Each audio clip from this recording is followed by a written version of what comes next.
Hello mga mare, magandang umaga sa inyong lahat. Ito nga pala yung alaga kong si Kisses. Parang bored na bored siya. Ewan ko ba sa alaga kong ito. May araw talagang bored na bored siya. Kaya naisipan namin isama siya sa pamamasyal. So ayan na nga mga mare, nag-aayos na tayo dyan. At makikita nyo maya maya ay kasama namin siya sa biyahe. Napakahilig niya talagang sumama sa amin. Kasi maaawa ka kapag umaalis ba naman kami. Laging nakasilip yan sa bintana.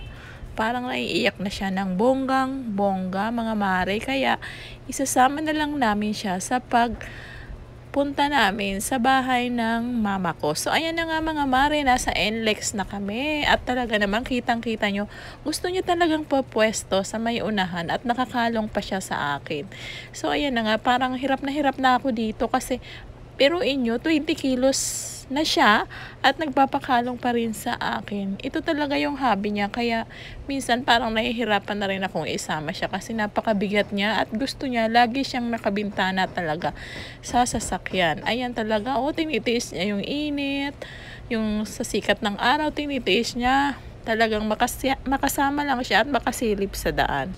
Ang pangalan nga pala nito mga mare ay Kisses. Bali, isa't kalahating taon na siya sa amin. Na-adapt ko siya dun sa Maynila kasi nga raw yung may-ari nito ay lumipat sa condo. Hindi pwedeng dalahin yung aso, kaya naman ay nag-post siya sa social media. Kaya ayun, by that time kasi is kawawala lang din ang ialaga ko. Kaya ayun, natipuhan ko tong i-adapt si Kisses. So far mabait naman siya kasi 6 months pa lang siya nung nakuha namin. At nako, talagang napaka-spoil niyan mga mare. Alam niyo ba na nagpapasubo pa yan sa akin? Every time nakakain siya, nagpapasubo talaga siya. So, nandito na nga kami at malapit na kami sa bahay. Medyo excited na yan mga mare kapag nakikita niya na yung toll gate or magi-exit na kami sa toll gate. Alam niya kaya yung daan. Kaya talagang super excited siyang makita yung kanyang kalaro doon sa bahay. So, ayan mga mare, maraming salamat sa panonood.